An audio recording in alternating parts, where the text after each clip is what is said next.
All right, good afternoon. So today we will look at diode circuits. The most common application for a diode is in rectification. Rectification in electrical engineering or electric circuits refers to the process of converting AC to DC. If you recall early on, one of the lectures I stated that the power outlets pretty much all across the world is AC, right? Power generation and distribution is always in AC, meaning we have sine wave functions that describe the power outlet voltage. But every device that we use in everyday life, consumer electronics, even small appliances, they all run on DC voltages. So our mobile chargers for cell phones, tablets, projectors, monitors, computers, everything runs on DC. So inside every device, there is a built-in AC to DC power supply. If there is constraint on space, like we have with laptops or with cell phones or with tablets, then we have an external charger. The charger is nothing but a power supply, and all it's doing, well, not just all, but primary purpose is to convert the AC from the power outlet into DC. So let's look at our first circuit for today. And that is the half wave rectifier. Okay. So in the English language, rectify simply means there is a problem and you are rectifying it with a solution. So in this case, in electrical engineering, electric circuits, rectification simply means conversion from AC to DC. The opposite conversion from DC to AC is known as inversion. And so the device or the circuit that does that is known as inverter. You may have heard of inverters. In the lab classroom, 112, there is an inverter lying on the shelf. So next time you come to lab, if I don't remember to do so, somebody please remind me. I'll bring it out and I'll show it to you. Okay, it's on one of the shelves. That converts a DC to AC. Anyway, so half-wave rectifier. What we're going to do is we're going to use the ideal diode model to perform a quick analysis. Okay, perform a quick analysis. So half-wave rectifier simply consists of one diode, and this resistor right here represents the load. Okay, so it's a single diode. It's the simplest form of rectifier circuit. The operation is pretty straightforward. In the ideal diode model, if the anode is higher than the cathode, we replace it with a short circuit. If the cathode is higher than the anode, meaning negative voltage, we replace it with an open circuit. So in the positive half cycle, actually, let's call it half cycle.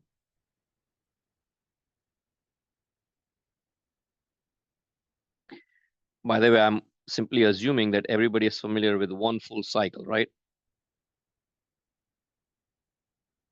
This is one cycle. That's one time period T. And each cycle consists of a positive half and a negative half. So positive half cycle, when the waveform is positive, diode is forward bias, replaced with a short circuit, and the input has a pathway to reach the output. Okay, so if this is your V in, V out follows V in. If V in is 1 volt, V out is 1 volt. If V in is 1.1 volt, V out is 1.1 volt. So V out is going to equal V in at every single point in time. Okay, if you apply a square wave, output is going to be a square wave. If it's a triangular wave, output will be a triangular wave.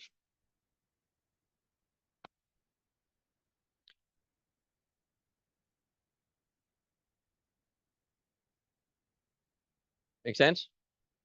Right? Negative half cycle.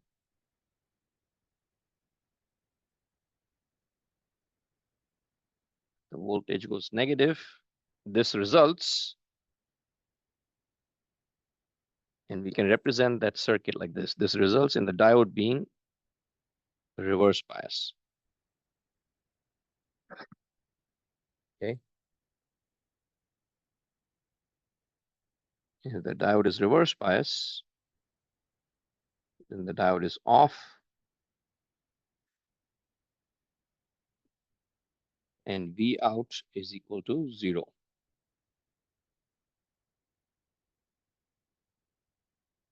Right? So if you recall back to ideal diode, I said ideal diode is not going to approximate the circuit, but it's a very handy and effective tool to analyze diode circuits in a quick and efficient manner. So diode is off. For the first half cycle, if we trace the waveform down, this, by the way, is referencing a 60 hertz power outlet, which in North America, the frequency is 60 hertz. Most parts of the world, the frequency is 50 hertz. So 60 hertz, this is the time period, of course. And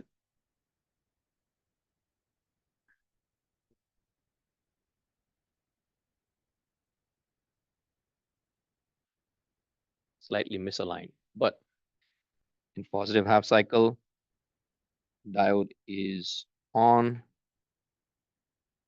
diode is here, the diode is off. V out is equal to 0. Hence, we obtain the positive half cycles at the output. Okay, negative half cycles, it's 0. This is the input, this is the output. Okay, let's take a pause. Let me know if you have any questions.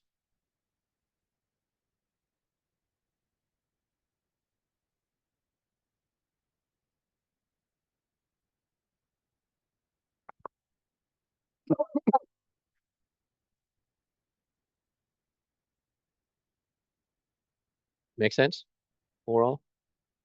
All right. So this is full AC. This we say DC. So what questions come to mind? The first and most obvious is, how can we refer to this as DC, right?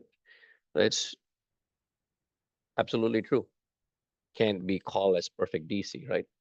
So the name that most authors and most technical publications give is pulsating DC. I like to call it pseudo DC, but that's just my preference. All right, so pulsating DC. And you will see later on that we never use this kind of waveform. Okay, there are multiple parts to a power supply. The diode performs the most important part, and then there are other parts to obtain a flat line. Okay, so half wave rectifier, positive half is available at the output, negative half is 0.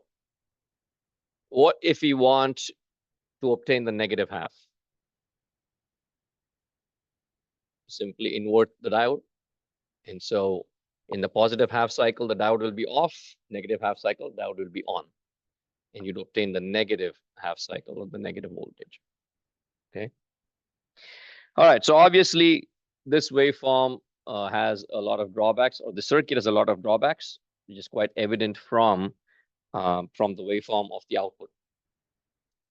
Chief among them is that the diode needs to conduct a lot of current in the positive half cycle. In the negative half cycle, it's completely off. So the diode needs to be able to withstand the negative reverse voltage. Now, there are diodes that can go up like 400 or 500 volts. So that's not a problem. Obviously, if it's a regular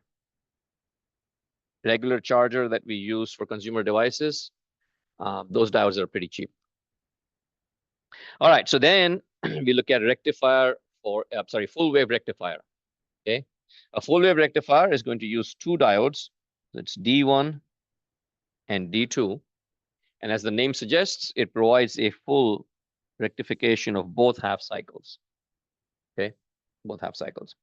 Now, this is the diagram in the textbook, so I have it here, but I actually prefer this kind of diagram.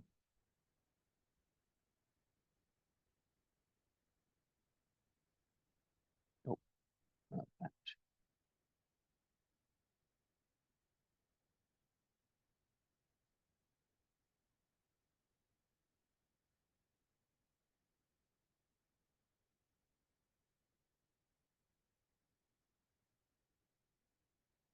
And that's it. Much more simplistic and straightforward. Okay. And V out, of course, is going to be plus here and minus here. That's VO. A standard convention is that load resistors are typically drawn vertically on a circuit schematic, and it's to the far right of a circuit. That's like standard convention. So most books you would see something like that. Okay, so that is D1. This is D2.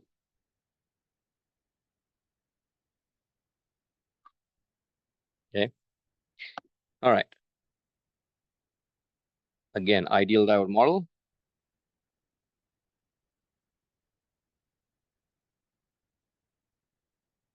For analysis. And then since we have two diodes, even if you don't know anything about the circuit, logically comparing it to a half-wave rectifier, we would assume that D1 or D2, either one is on for positive, and the other one's on for the negative cycle. But let's talk about this for just a few moments. What does the symbol remind you of? Well, it's an inductor, but it's two coils. Did you all study this in 115, perhaps? Not really? Okay. So, sidebar. If you have a inductor, which is nothing but a coil of conducting material, and you have another coil that is wound around the same core. Now, an inductor has a core, right? The core can be air core, meaning doesn't have anything inside the winding. But if you want a stronger magnetic field, you stick a ferrous material in there. That ferrous material it sets up the flux lines through the inductor much easier than just plain air. Now, if you take a second winding and wind it around the same core, you have what is known as a transformer. So this is a transformer. That's not from Cybertron. This is known as the primary winding, and this is known as the secondary winding. And the thing about this is, this, by the way, is the most important, well, again, apart from the generator, this is the most important piece of component in the entire power distribution line. Okay, so I'll quickly do the sidebar. Primary winding, secondary winding. Since the coils are interlinked, the magnetic fields of both coils are also interlinked. There is something known as the turns ratio, depending on how many number of turns the inductor has on the primary side and the secondary side. We can either increase the voltage or decrease the voltage that is available on the secondary side. So input goes on the primary side, output is taken on the secondary side. Okay, since the magnetic fields are linked, energy is first supplied as electrical energy, stored in the electromagnetic field. Because the electromagnetic fields are linked, it transfers over to the secondary side, where it's again converted into electrical energy. Okay, and that's the operating principle of a transformer, just in a few words. This is what allows us to send power or electrical power over very long distances. So at the generator end, when the generator is spinning, it generates some voltage, some current. They take a transformer, you step it up to thousands of volts, tens of thousands of volts. I think it's like 22, 30 kilovolts. And they send power lines over very long distances. Okay. You might have seen power lines running across the mountains, going from Slough all the way to, across the mountains on the other side, Atascadero and north. Those are power lines that are carrying very high voltage. The reason power is transmitted at very high voltage is because power is V times I. More importantly, power is also I squared times R. Okay, I squared times R.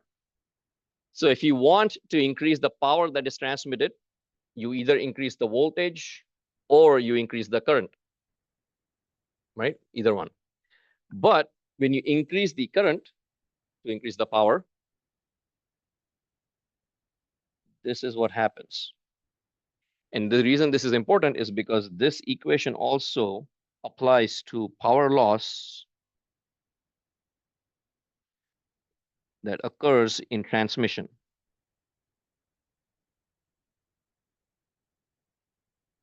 Okay, power loss during transmission. So the high voltage lines run for hundreds of miles. Even though it's a conductor, that conductor will have some resistance, rho L over A. Resistance is directly proportional to the length of the conductor. 100 feet, 200 feet does not matter. When it's hundreds of miles, that conductor has some resistance. So that resistance times the square of the current is the power loss that occurs in power transmission. So the obvious choice is you reduce the current as much as possible and increase the voltage. So you can transmit a large amount of power over long distances. That's, I wouldn't say that's general knowledge, but that's something an engineer should be aware of, no matter what kind of engineer they are. Okay. So primary winding, secondary winding. In the case of power supplies, we want it to step down, not step up. So when power is generated at the station, we use step up transformers, meaning you take a voltage at the primary side and you increase it on the secondary side. And as it gets closer to the city, there are power stations that are just outside the city or, residential areas where they use step down transformers to step it down from like 20, 30 kilovolts down to like 1,000 volts, few hundred volts. And then when it enters a residential street, you see those electrical lines running across the posts on the down the street. Those are stepped down all the way to 220 volts. Each line carries about 110 volts, 110 volts. Yes.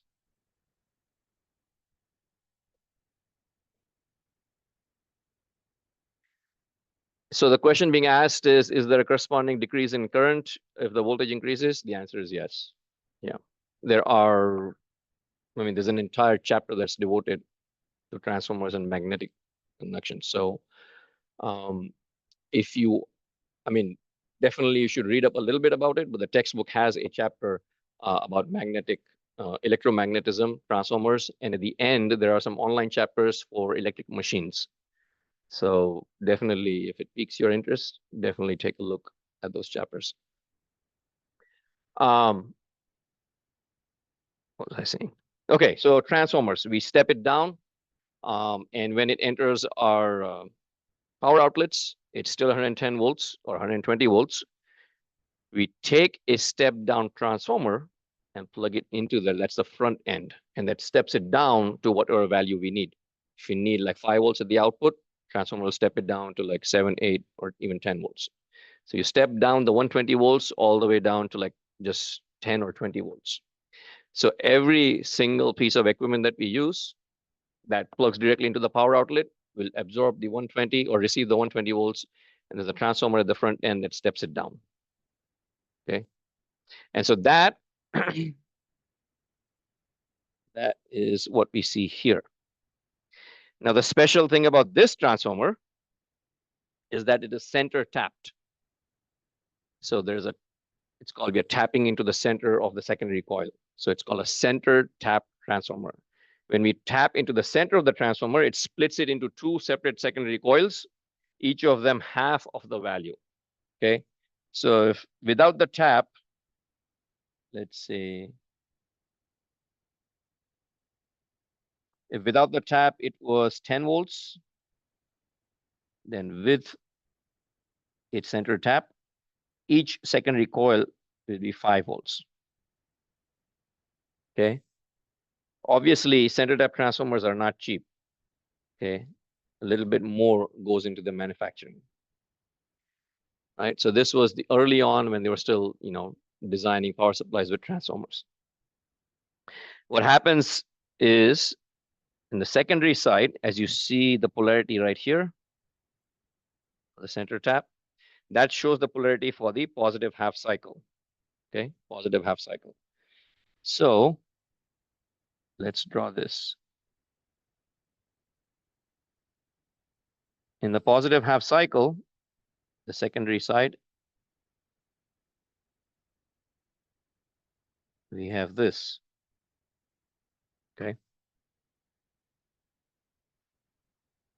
D1 will be on, and D2, because it's connected negative, will be off.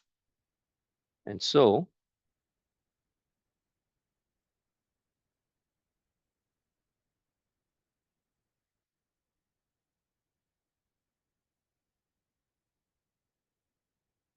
if we now look at the current flowing through the resistor,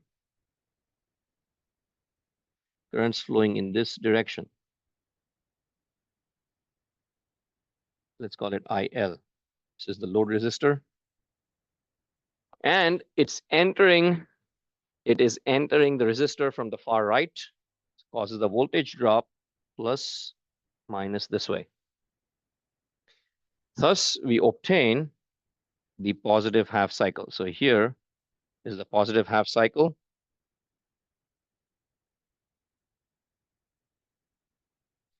I'm going to positive half. D1 is on. And in the negative half, D2 is on because the polarity is now reversed.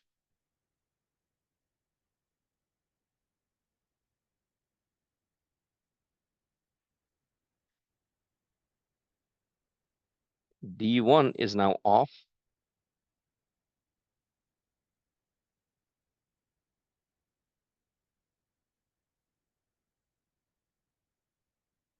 And D2 is now on.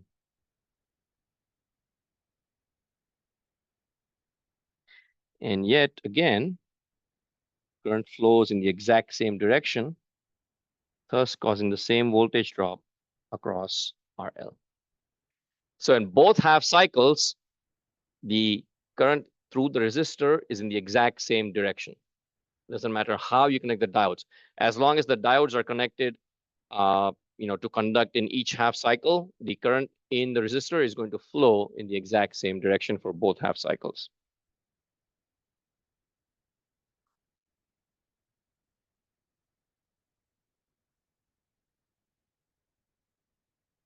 This is D1 on.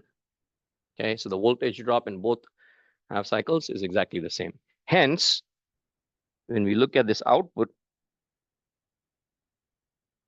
it is positive, meaning above zero for both half cycles. So even the negative, which requires the conduction, if you look at the diode, you will just see negative. But if you look at the resistor RL, the current through RL is in the exact same direction. And so this is the output voltage VRL. Okay, here D2 is on. All right, let's take a pause. Let me know if you have any questions.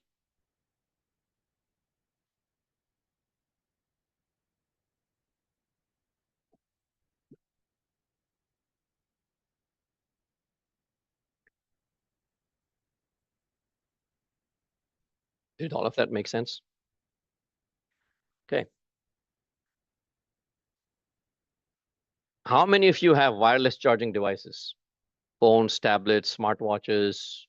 You may have it, or you may have seen it, or you have at least heard about it, right? It's the same principle. On the back of your device, which is, let's say, a phone. On the back of your phone, there is a inductive coil. Okay, there's a winding on the back of your phone. On the charging mat, there is another coil. So your charging mat is connected to the power outlet. Power outlet is converted to DC. That is fed into the charging, well, not quite DC, but it's fed into the charging coil. And the charging coil is now has a magnetic field that is storing energy. When you take your cell phone or your smartwatch and you put it on top of the charging mat, the magnetic fields of both coils now interlink. So the energy that is coming from the power outlet fed into the charging coil of the base goes to the magnetic field. That magnetic field sends it to the phone's magnetic field. The coil in the back of the phone converts it to electrical energy, and then it charges the battery. And that's why the earlier times when the designs were not that sophisticated and you try to place the device on top of the mat, it would sometimes not link correctly. Or if you have a case and there's a large gap, again, it won't work correctly because the gap does not allow the magnetic fields to link up. All of this was possible, I wouldn't say just due to Tesla, but he was one of the primary ones. He had a lot of ideas, and wireless charging was one of them. The actual functioning transformer was, I wouldn't say design, but the actual working transformer was presented to the world by 3 Hungarian researchers way back in the late 1800s. Okay, all right. Any questions before I move on? Okay. All right. Then we come to one of the best rectifier circuits known as the bridge rectifier. Okay, bridge rectifier. And we'll talk a little bit more about in just a few slides later on why it is called a bridge. But a bridge rectifier uses 4 diodes. Okay. So the downside of a center tap rectifier circuit is that it requires a center tap transformer, right? Center tap transformers are not cheap compared to a regular transformer. Okay, it's not cheap compared to a regular transformer. I still remember about 32, 33 years ago when I had a DC power supply. It's a variable power supply, and it had a manual switch, 1.5 volts, 3, 4.5, 6, 9, 12, and 15 volts. So one day I just opened it up. I just wanted to see what's inside. So there's a manual switch, and there is a transformer in there with multiple secondary taps. And so every time we turn the switch, it moves. The switch moved and connected to a different tap in that secondary side of the transformer. Obviously, again, expensive compared to a regular transformer. Okay. So in a bridge rectifier, you use 4 diodes. 2 of them conduct for the positive half cycle, 2 of them conduct for the negative half cycle. And it does not require a center tap transformer or 2 power supplies. Okay, simply requires 1. So let's again do ideal diode analysis.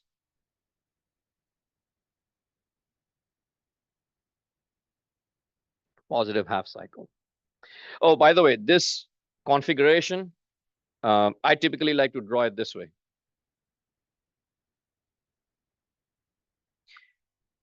There's always 2 diodes pointing up in the same direction, which are D3, D2, and D4 in this circuit. And there will be 2 diodes pointing down. Okay. These are basically the same circuits, no difference. Okay, there's 2 diodes pointing up and 2 diodes pointing down. That's the way to remember a bridge rectifier circuit. Now, if you look at the 4 nodes, what do you see? There is a node on the far left where 2 anodes are connected on this one. So 2 anodes are connected. And here is this one. And the other node, 2 cathodes are connected. Okay. So the place where you have 2 similar terminals is the place where the load resistor is connected. The anode is P-type material. It's the negative end of the load. And cathode is the positive end for the load. And you will see how and why that is. Okay. And the place where the anode meets the cathode, that's where the input supply goes in. All right, so in the positive half cycle, I'm going to take this circuit as the reference, so it makes it easier. What happens? We have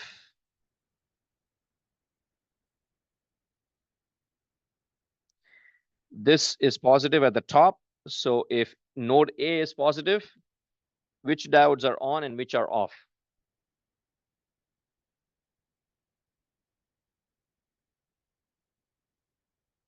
So I heard someone say D1 and D3 are on.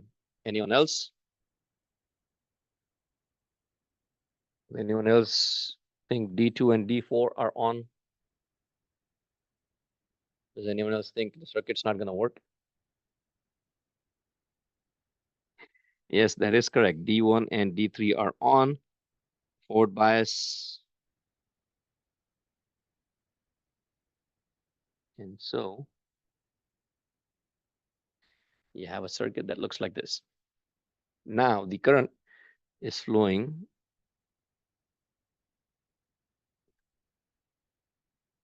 in this direction. Entering the resistor just because the circuit is created this way. So the place where the two cathodes meet is going to be positive. Point of entry is always plus. Point of exit is always minus, right? Again, this is the place where the cathodes meet. So that's the positive terminal because the current enters the resistor through those terminals. Make sense to everyone? Negative half cycle, the opposite happens. You have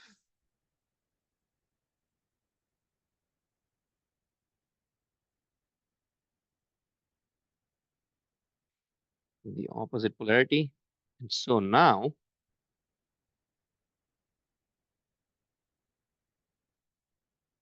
D2 and D4 are on.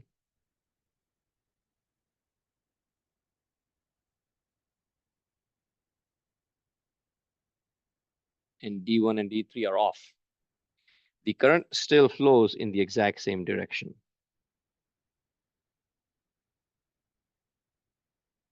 From the left. And so voltage polarity is exactly the same for both half cycles. Hence, we have a fully rectified output waveform. This is the input. This is the output. Okay. This is D2. This is D4. Let's take a pause. Let me know if you have any questions.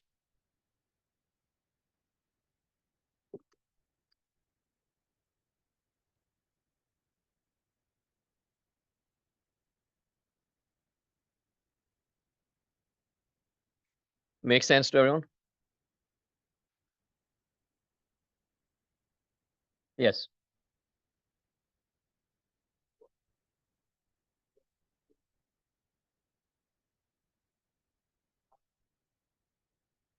So a question being asked is, how is a bridge rectifier better than a center tap rectifier?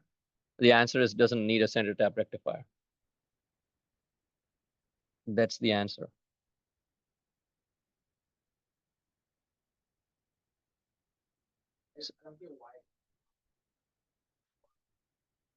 So the center tap is allowing us to split it into two independent power supplies. This one works with just one.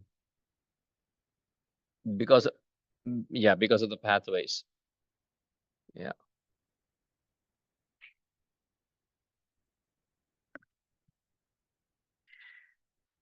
Any other questions? Okay. So far we have done ideal diode analysis, right? In reality, diodes are not ideal. They require 0.6 to 0.7 volts to turn on. If you use the offset diode model, which requires 0.6 volts to turn on, then a little bit of the voltage is consumed within the diode itself.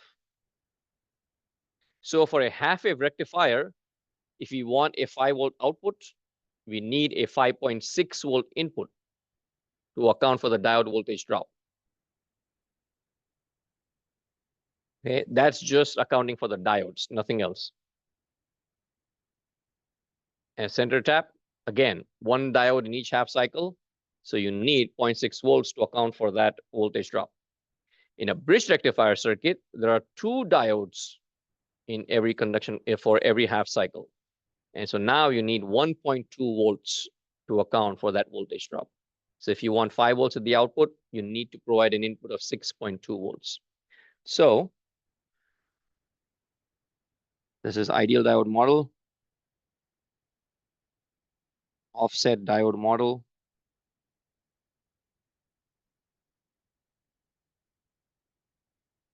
Where's the input?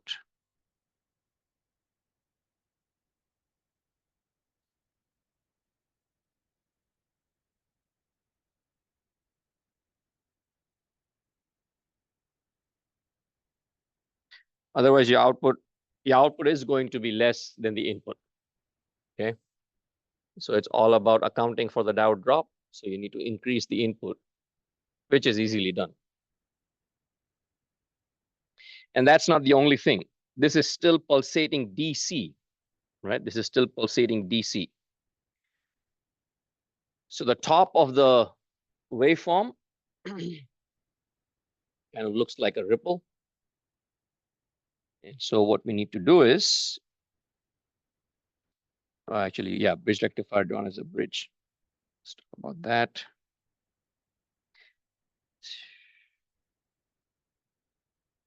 Okay, let's just do this first. All right, so we have the bridge rectifier. The reason it's called the bridge rectifier, it's a configuration. And we can look at it in two ways. The load also acts as the bridge between two ends, and the supply also acts as a bridge between the two branches of the diodes. For surface mount devices or surface mount power supplies, a compact package, we don't need to use individual diodes. You can buy a small chip that has four diodes already configured as a bridge circuit. And so all we do is we provide input on one side and we can collect the output on the other side. So on this side, this packet is off the shelf, readily available component. This is the input and these are the output terminals. It's already configured in a bridge connection inside the package. All you have to do is you buy this, plug it into your breadboard or your circuit, and you can build your power supply. If you want to simulate this in LT Spice,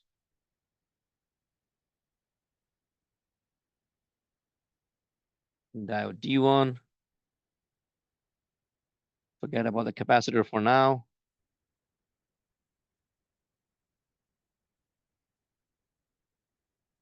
Oh, it's barely visible here. I'll get a better diagram and I'll post it up. But this one goes from here, and then it should go there.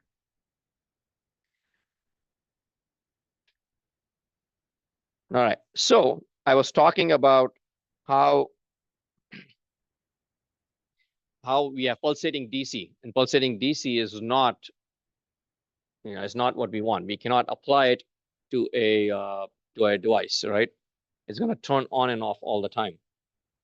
So what we do is we create a low pass filter and connect it to the output. So we attach as simple as simply taking a capacitor and attaching it to the output. Okay. If you take a capacitor and connect it to the output, this is what happens. Let's say this is the start of the waveform. The capacitor doesn't have any charge, right? No charge. When the input increases, capacitor starts charging. Let's say capacitor had no charge initially, 0 volts across it. Now you have the first half wave come in. And the first half wave come in, capacitor charges to its full capacity. Charge is full. When it starts going down, the capacitor will start discharging, right? The voltage is reducing, so capacitor doesn't charge anymore. Now it will start discharging. But if the capacitor is large enough, meaning the bucket is huge, and you provide a very small pathway for it to discharge, meaning the time constant is very large, it will take a very long time for it to start discharging.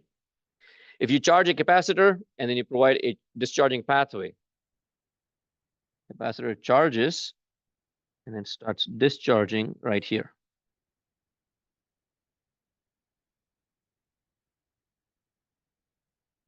Capacitor, if you don't interrupt the discharge, eventually it will decay to 0. So the normal cycle would look something like this. VC, you charge all the way here, and then it will discharge at a slow rate. Okay. Charging, discharging, right? But the frequency of the waveform is 60 hertz, 60 times in 1 second. So there are 60 charge and discharge cycles. So if the time constant is large, meaning the discharge is very, very slow, capacitor will discharge only a small portion of its stored energy before the next charging cycle arrives, and it begins charging again. And so that cycle of charging and discharging continues.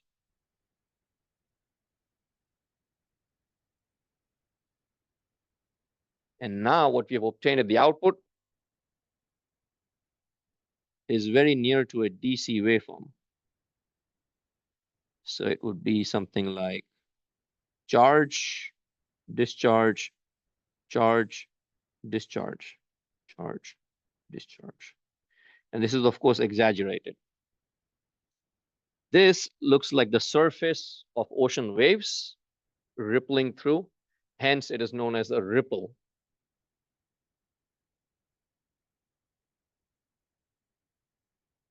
And this is the AC component of the DC output.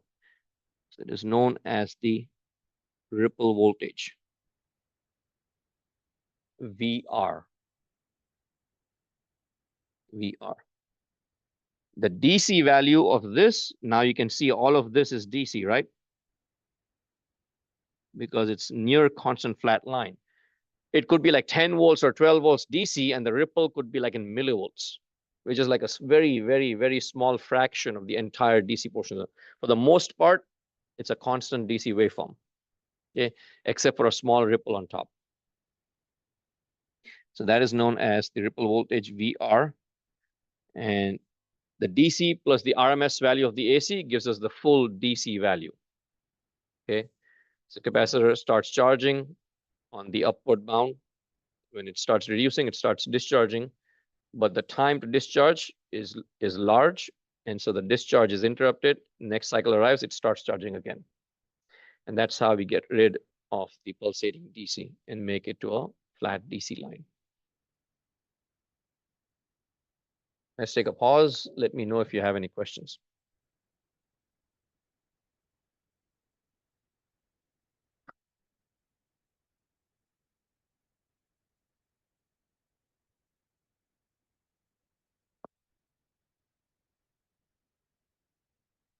Make sense?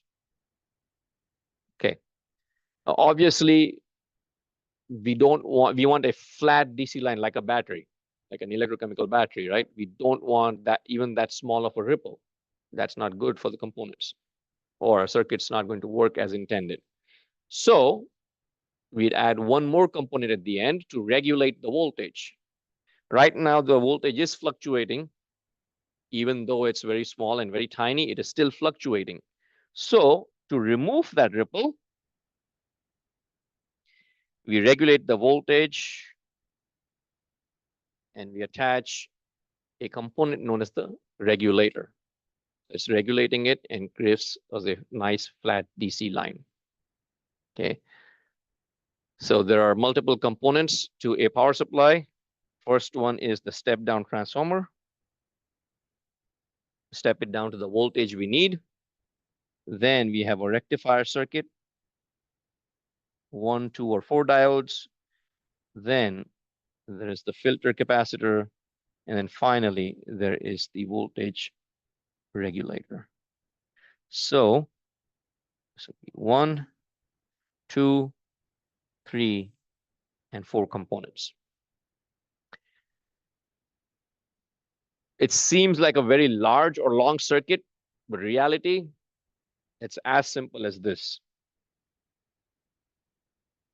One diode, capacitor, and a Zener diode. 3 components, that's it. Then we add in resistors to limit the current depending on our design, but these are the 3 main components. The diode is the rectifier, capacitor is the filter, and the Zener diode is the regulator. That's the essence of it.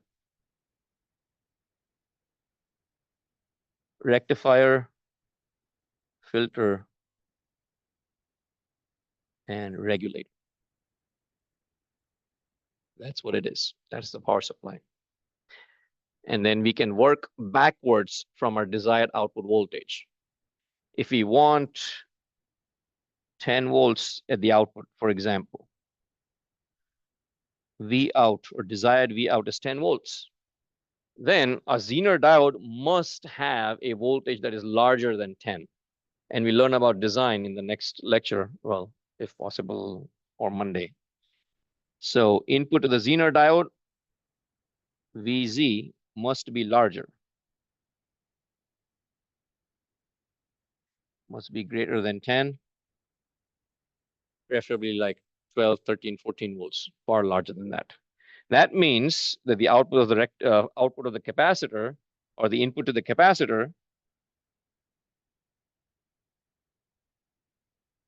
must be larger than at least, I don't know, 15 volts or so. If you account for the two diode voltage drops, your bridge rectifier input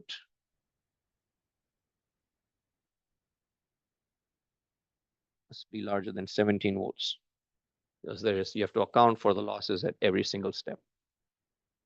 Okay.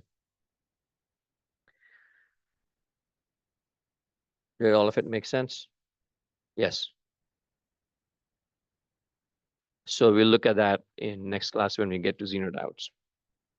There's a whole section devoted to it. We can simulate these circuits in LT-Spice. This is a half-wave rectifier. And in the half-wave rectifier, you can add a capacitor. It's with a capacitor and without a capacitor. You can also plot the diode and the load current. Actually, I don't have the waveform here. And then you can also create negative supplies by using a positive and a negative peak detector, which is just another term for using half-wave rectifiers. When I spoke about if you wanted the negative half cycle, you just flip the diode. So this is what we looked at in the half-wave rectifier. And this is again a half-wave rectifier, but it is pointing opposite of D1. Okay, so a negative peak detector, which we did in lab 1. Okay, so we obtain, this is 0, this is minus, and this is plus. Okay, so positive and negative supply from one single input. Another comment. Have you ever heard of the term wall wart? Wall wart. That is the name given to, what is it? Exactly, though it's the adapters, the chargers that we plug into the wall. So they came up with the word wall wart, W-A-R-T. Okay, because all of those were plastic casings, and they had transformers in there, probably about the size of the, not a fist, but it would fit in the palm of your hand. Okay, small square cube. Because the biggest component of the power supply would be a transformer, and that would be heavy, quite a few ounces. And then we had diodes and diodes and capacitors, perhaps a Zener diode if needed, but that was it. So those do not take up a lot of space. Okay, so all those wall warts used to come with like cordless phones and chargers and everything, and we used to plug it into the wall. Then they developed an advanced design with modern chargers. One of the drawbacks of a transformer is that it is limited to its design, meaning the input can either be 110 to 120 volts, or it could be 220 volts. You could not work it the other way around, meaning if you have a 220 volt transformer, you cannot use it in North America. If you have a 110 volt transformer, you cannot use it outside. And so we needed a physical as well as an electrical conversion if you take it outside anywhere in the world. Modern chargers use a different design where we first take the DC, convert it into DC by using one single diode. Then we attach a capacitor to it, high voltage capacitor. feed it to a transistor, oscillator, convert it into AC again, but it's a high frequency AC. With a high frequency, the size of the transformer shrinks down to very small, probably of the size of the fingertip. And then it's fed into a rectifier again, and then filtered, and the output comes. And those can be used anywhere in the world. So if you look at your laptop adapters and your cell phone chargers, it will say input 100 volts to 240 volts, 50 to 60 hertz, and output would be 5 volts. You can use it anywhere in the world. All right. All right. So we're going to end class here today. I'm going to post a reading assignment and a small homework with a few problems on it, straightforward problems. And then we'll continue a little bit of discussion about this on Friday, and then we'll get into Zener diodes. All right. We'll see you all on Friday.